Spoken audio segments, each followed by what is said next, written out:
안녕하세요, 여러분. Аселимнида. Чонун ысыңсыңнимиийо. Селем достар, сіздермен мен Асел және Кимчи ТВ. Тақырыпты көріп тұрғандарыңызды және мен видеоның басында үнемі айтатынымдай, бүгін біз өзімізді корей тілінде таныстыратын боламыз. Енді таныстырудың өзіне де көшейік. Жай ғана бір сәлеметсіз бе деген сөздің корей тілінде қаншама айтылуы бар.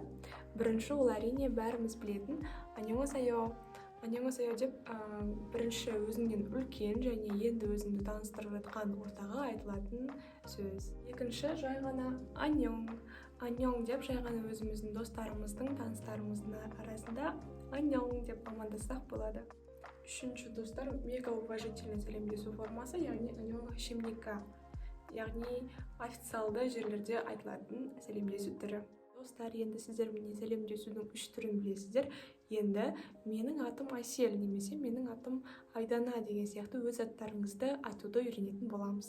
Өзімнің есімімді мысал ретінде келтірейін. Менің атым Асел дегенді 3 түрде айтуға болады. Бірінші достар, чонун Аселимнида. Чонун Аселимнида. Мен Аселмін. Екінші, Аселимнида. Жай ғана Аселмін. Үшінші, Че иремін Аселимнида. Менің атым Асел. Че иремін Аселимнида. Осы үшеуінің біреуін өздеріңізге ыңғайлысын қойып айтсаңыздар болады.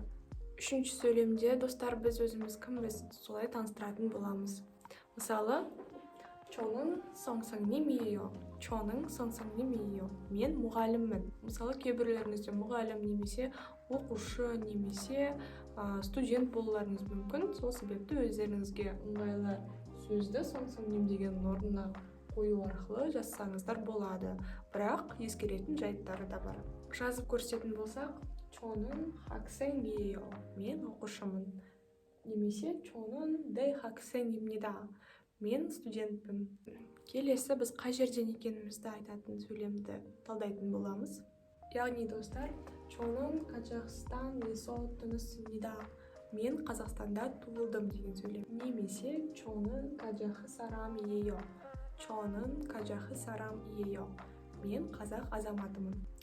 Менің бір курстағы ұстазым көп қазақстандықтар өзін таныстырған кезде чонун Казахстан сарам иейо деп таныстырады деп айтқан еді. Бізде негізі қазақи деген сөз бар. Сол себепті сол сөзімізді дамыту үшін жай ғана чонун Кажахы сарам иейо. Кажахы сарам иейо. Мен қазақ азаматымын деп айту дұрыс деп айтады. Келесі 5-ші сөйлем достар, чонун хангугул чоумнида. Чонун хангугул чоумнида. Мен Кореяны жақсы көремін. Келесі 6-ші сөйлем достар, маннассо пангапсымнида. Маннассо пангапсымнида. Танысқаныма қуаныштымын. Келесі 7-ші сөйлем, таыме маннайо. Таыме маннайо.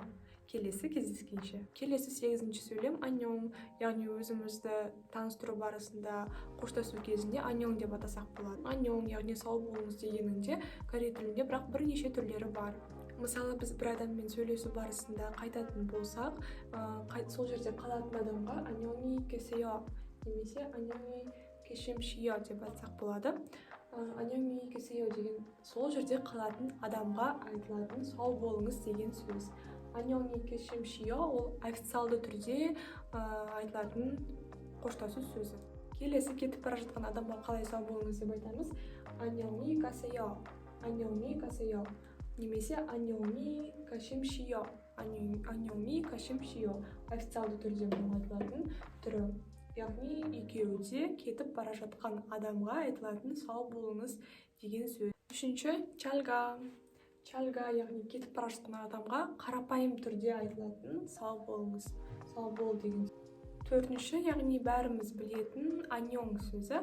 Аньон, сау болыңыз немесе привет. Яғни привет, сау бол деген жерде де кетіп бара жатқан адамға да, сол жерде қалатын адамға да бір-біріне қарапайым стильде айтылатын сау бол деген сөз. Сіздерге түсінікті болып жатыр деген ойдамын. Сол себепті барлықтарын жазып дәптерге түртіп отырыңыздар. Достар, мен видеоны монтаждап отырсам, осы сабақты, яғни корейше таныстыруды өзімнің нұсқада айтып түсіндірген видео өкінішке орай өшіп кеткен екен. Сол себепті корейше таныстыруды өзімнің нұсқамда енді өзім айтып түсіндіретін боламын. Қарап тұрсаңыздар 8 сөйлем бар. Бәрін біртіндеп айтып өтемін. Бірінші корейше, сосын қазақша. 안녕하세요. 제 이름은 아셀입니다. 저는 상상님이에요. 저는 가족 사람이에요.